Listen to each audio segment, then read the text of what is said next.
Science में score नहीं बन पा रहा है, कैसे हम अपने साइंस को बूस्टअप करें, कौन कौन सी गलतियों को अवॉइड करें। अभी हाफ ईयरली एग्जाम हुए हैं, वहां पर भी हमारा स्कोर अच्छा नहीं हुआ। हमें अपने वीक पॉइंट ही नहीं पता लग रहे। आपने अगर फॉर्मूला के लिए एक फ्लो चार्ट बना लिया तो ये न्यूमेरिकल करना कोई बड़ी बात नहीं। उस वीक पॉइंट को पहचानने के बाद उस पर काम करना स्टार्ट करते हैं, जिससे हम अपने स्कोर को यहाँ से यहाँ पहुंचा पाए। हेलो, नमस्कार, सत श्री अकाल, राधे राधे। मैं गुरांगी पुरोहित आप सभी प्यारे बच्चों का एक बार फिर से स्वागत करती हूँ आपके परिवार आरडब्ल्यू ट्यूशन 9th और 10th क्लासेस पर।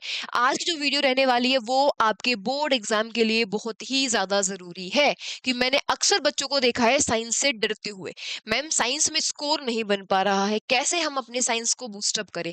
अभी हाफ ईयरली एग्जाम हुए हैं, वहां पर भी हमारा स्कोर अच्छा नहीं हुआ, हम लगातार पढ़ाई कर रहे हैं। हमें एक प्रॉपर आप टाइम टेबल बता दो या फिर प्रॉपर स्ट्रेटजी बता दो साइंस के लिए स्पेशल, कि हम कैसे कौन कौन सी गलतियों को अवॉइड करें, क्या क्या हमें फॉलो करना चाहिए, जिससे हम अपने स्कोर को यहाँ से नहीं नहीं नहीं यहाँ से यहाँ पहुंचा पाए।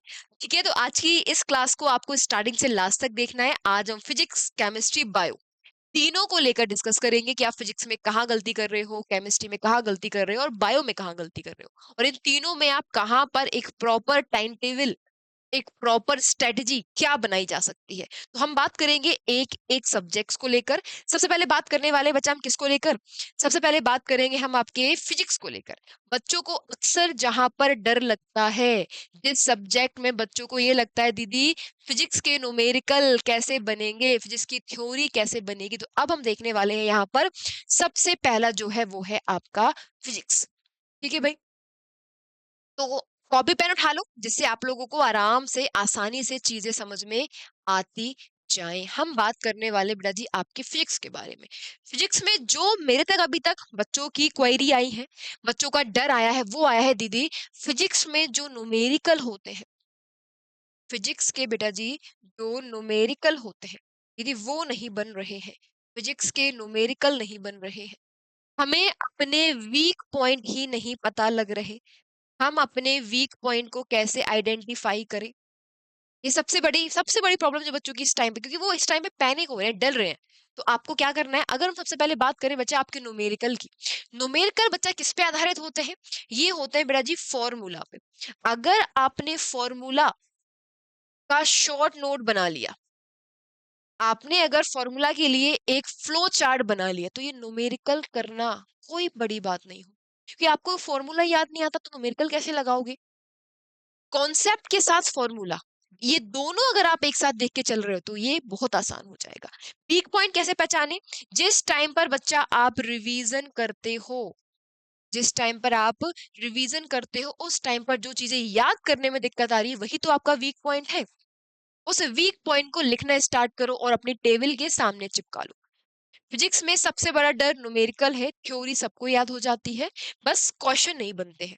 ठीक है, तो यहाँ पर एक चीज याद रखो, क्वेश्चन कैसे बनेंगे रिवीजन से, साथ में आपको यहाँ पर एक चीज और करनी होगी, कोई बताएगा वो चीज क्या है, वो है बच्चा आपकी प्रैक्टिस।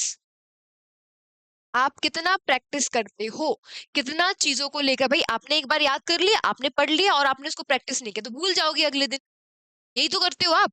फिजिक्स में अगर आपको अच्छा स्कोर चाहिए तो थ्योरी के साथ आपको न्यूमेरिकल भी कवर करने होंगे, अपने वीक पॉइंट को पहचानना होगा, उस वीक पॉइंट को बार बार रिवीजन में लाना होगा, उसकी प्रैक्टिस करनी होगी, तब जाकर आप फिजिक्स में अच्छा स्कोर कर पाओगे। फॉर्मूला शीट बनाना बहुत जरूरी है।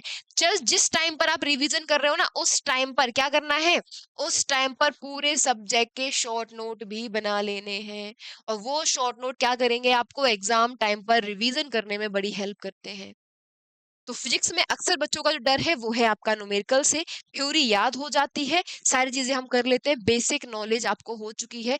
एक चीज और, इस टाइम पर बच्चे सबसे ज्यादा डाइवर्ट होते हैं कि यहाँ से पढ़ ले, वहां से पढ़ ले, ये पढ़ ले, नहीं अब नहीं करना ये, कोई भी एक्स्ट्रा चीज नहीं फॉलो करनी है इस टाइम पर, तो बिल्कुल नहीं करनी है। कट, जो अभी तक पढ़ते आ रहे हो उसको मल्टीपल टाइम रिवीजन करना स्टार्ट करो, अपने आप ही फिजिक्स में स्कोर बनना स्टार्ट हो जाएगा। अपने टाइम टेबल में फिजिक्स को इन्वॉल्व करो, वीक पॉइंट को लिखो, फॉर्मूला सीट बनाओ, लगातार प्रैक्टिस करो, लगातार उनको रिवीजन में लाओ। पीवाईक्यू क्वेश्चन लगाना स्टार्ट कर दो, पीवाईक्यू क्वेश्चन लगाना स्टार्ट कर दो, कहीं पर दिक्कत होती है आपकी टीचर्स आपके साथ है, वो आपको गाइड करेंगे। ये हो गया फिजिक्स के लिए। दीदी अगर हम बात करें केमिस्ट्री की, दीदी अगर हम बात करें किसकी, हम बात करें केमिस्ट्री की, तो भाई केमिस्ट्री में तो हमें रिएक्शन ही नहीं याद हो रही है। हम क्या करें, केमिस्ट्री में हम क्या याद नहीं कर पा रहे हैं, केमिस्ट्री में तो हम रिएक्शन ही नहीं याद कर पा रहे हैं। क्या याद नहीं कर पा रहे हैं, केमिस्ट्री में तो हम रिएक्शन ही नहीं याद कर पा रहे। रिएक्शन हमारे वीक पॉइंट है, तो बताऊं आपको रिएक्शन कैसे करना है, रिएक्शन को लिखकर याद करना है। लिखकर क्या करना है बच्चा जी, लिखकर याद करना है। ठीक है। सबसे बड़ी चीज, जितने भी आपके केमिकल है उन सब के केमिकल फॉर्मूला भाई लिख लो, जितने भी केमिकल हैं उन सब के फॉर्मूला भी याद करो। एग्जाम में आपको फॉर्मूला पता नहीं होता, सोडियम क्लोराइड क्या है, वाटर का क्या है, ये पता नहीं होगा तो रिएक्शन कैसे बनाओगे। रिएक्शन बनाने से पहले जितने भी फॉर्मूलाज हैं उन सभी फॉर्मूला को याद करो। याद कैसे होंगे, वो भी लगातार प्रैक्टिस से होंगे। उसको एक पूरा पेज बना लो भाई, उस पूरे पेज में शॉर्ट नोट बन जाए। किसके, किसके शॉर्ट नोट बनेंगे बेटा जी, वो बनेंगे आपके फॉर्मूला के। और किसके फॉर्मूला, केमिकल फॉर्मूला, जहां पर आपको तकलीफ है। केमिकल फॉर्मूला याद, रिएक्शन बनाना सीख जाओगे, और रिएक्शन बनाना सीख गया तो मल्टीपल टाइम लिख लिख के याद भी हो जाएंगी। जहां जहां पे मैं बात करी उनकी बात करो, है ना। आपका दिक्कत मेन है स्कोर ना बढ़ पाना, वो स्कोर कहाँ कट रहा है आज हम उस पर बात करने वाले हैं। वो स्कोर ना कटे, है ना, जहां पर आप गलतियां कर रहे हो उन गलतियों को पहचानना है, और वही तो आपके वीक पॉइंट होते हैं। वही तो आपका वीक पॉइंट है, उस वीक पॉइंट को पहचानो, और उस वीक पॉइंट को पहचानने के बाद, उस वीक पॉइंट को पहचानने के बाद आपको क्या करना है, उस वीक पॉइंट को पहचानने के बाद उस पर काम करना स्टार्ट करना है। उसी को बोलते हैं एक प्रॉपर स्मार्ट स्ट्रेटजी। कर लेंगे सारे बच्चे ये, ठीक है। यहाँ पर भी सेम आपको क्या करना है, शॉर्ट नोट बनाने हैं। यहाँ पर भी आपको क्या करना है, शॉर्ट नोट्स बनाने हैं। और शॉर्ट नोट्स बनाने के साथ साथ क्या करना है, उनको मल्टीपल टाइम रिवीजन में लाना है। ठीक है, क्या करोगे, उनको मल्टीपल टाइम रिवीजन में लेके आओगे। ये हो गया केमिस्ट्री। अब बात करते हैं बायो। बायो में क्या कर सकते हैं दीदी, बायो में क्या कर सकते हैं, बायो की जान, क्या कहते हैं दीदी हमेशा, कि बायो की जान बायो के डायग्राम्स में होती है। डायग्राम से थ्योरी पढ़ना स्टार्ट करो, डायग्राम बनाना सीखो, और इसके आधार पर थ्योरी याद करोगे, कभी नहीं भूलो। क्योंकि एग्जाम में डायग्राम तो आते ही हैं, लेकिन साथ के साथ में यहाँ पर डायग्राम के साथ साथ थ्योरी भी आती है। और अगर आपको बायो में अच्छे नंबर चाहिए तो थ्योरी के साथ डायग्राम आपको बनाने पड़ेंगे। कठिन नाम है, उनको बार बार लिखो, लिखोगे अपने आप चीजें याद हो जाएंगी, क्योंकि कठिन नामों को लिख के ही याद कर पाओगे आप, वैसे याद नहीं होंगी वो। लिख के याद करोगे डेफिनेटली याद हो जाएंगे, तो कठिन नाम को बार बार लिखना है। अब यहाँ रटना नहीं है, हर चैप्टर के, समझ लो अगर कोई चैप्टर है 10 पेज में कंप्लीट है, उसको 1 पेज में कंप्लीट करके शॉर्ट नोट बनाओ। और अभी से PYQ क्वेश्चन लगाना स्टार्ट कर दो, सब बच्चों से कह रही हूँ, अब टाइम आ गया है। ठीक है, अगर सिलेबस कंप्लीट हो गया है आपका तो आप PYQ क्वेश्चन आराम से लगा सकते हो। हाँ, सिलेबस कंप्लीट नहीं हुआ तो PYQ को टच भी मत करना, अगर उसको टच कर लेना तो दिक्कत हो जाएगी और डरोगे, फिर नंबर नहीं बनने, दीदी कैसे करें क्या करें। ठीक है, तो ये 3 सब्जेक्ट को लेकर हो गई। अब यहाँ पर मैं आपको एक चीज और बता दूं, कि अगर हम पूरा कंबाइंड देखें तो आपको क्या करना है, सबसे पहले तो हमें रिवीजन अभी से स्टार्ट करना होगा। रिवीजन के साथ जितने भी हमारे वीक पॉइंट हैं उन वीक पॉइंट को नोट करना है, और उन वीक पॉइंट पे काम करना स्टार्ट करना है। साथ में यहाँ पर सबसे बड़ी चीज जो बच्चे अक्सर गलती करते हैं, क्या है बच्चा, वो है कि आप प्रैक्टिस नहीं करते हो। क्या नहीं करते, चीजों की प्रैक्टिस नहीं करते हो। आपको क्या करना है, अभी से चीजों की प्रैक्टिस करना स्टार्ट कर देना है। प्रैक्टिस कैसे, फिजिक्स में क्या करना है भाई, फिजिक्स में न्यूमेरिकल लगाने हैं, केमिस्ट्री में रिएक्शन नहीं आ रही है, बायो में डायग्राम नहीं, इन तीनों के लिए आप प्रॉपर अलग से टाइम निकालो।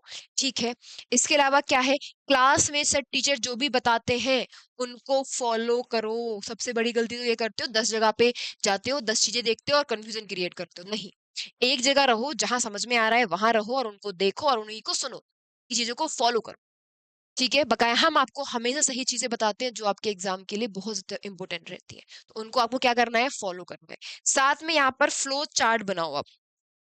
फ्लो चार्ट का मतलब होता है चीजों को एक जगह समराइज कर लो, ऐसा नहीं बार बार पूरा चैप्टर पढ़ रहे हो, नहीं, एक बार चैप्टर पढ़ा, कुछ की पॉइंट निकाल लिए, दोबारा पढ़ा, फिर कुछ की पॉइंट निकाल लिए, ऐसे आपके फ्लो चार्ट और शॉर्ट नोट कंप्लीट हो जाएँगे। और यही एक तरीका है कि जहाँ पर आप बोर्ड एग्ज़ाम में स्पेशली साइंस में 95 तक स्कोर ला सकते हो। ये बहुत कॉमन चीज़ें हैं, आप इन इन चीज़ों को अगर और सब्जेक्ट में भी अप्लाई करते हो, चाहे वो फिज़िक्स हो सॉरी चाहे वो आपका एसएसटी हो, इंग्लिश हो, हिंदी हो, मैथ्स हो, तो वहाँ पर भी ये आपको बहुत हेल्प करेंगे। ठीक है? तो उम्मीद है कि अब आपको ये समझ में आया होगा कि आपको साइंस में स्पेशली क्या अवॉइड करना है, एक्स्ट्रा बुक अब नहीं पढ़नी है, आपको जो पढ़ा हुआ है उसी को मल्टीपल टाइम रिपीट करना है। दूसरा, डायग्राम को बिल्कुल नहीं छोड़ना है, उनको मल्टीपल टाइम आप रिवाइज़ करो, बना के देखो, वो नंबर गेनिंग है। न्यूमेरिकल सही होंगे तो पूरा नंबर मिलेगा क्योंकि लॉन्ग में आता है। रिएक्शन बिल्कुल सही होंगी तो पूरा नंबर मिलेगा। तो जहाँ पर जो गलतियाँ आपको बचानी है, उन गलतियों पर काम करना स्टार्ट करो। डेफिनिटली बहुत अच्छे स्कोर कर पाओगे आप साइंस में। मिलेंगे आपको अगली वीडियो में अगले कॉन्सेप्ट के साथ। अगली वीडियो आप लोग के लिए जो रहेगी वो बहुत इंपॉर्टेंट है कि लास्ट के 2 मंथ में कैसे अपनी स्ट्रेटजी को मेंटेन करें। तो अगली वीडियो का इंतज़ार करिएगा, तब तक कमेंट बॉक्स में बता के जाइएगा कि आज की क्लास से, आज की इस वीडियो से आपको हेल्प मिली है या नहीं। मिलते हैं आपको बहुत ही जल्द। नमस्कार, थैंक यू सो मच।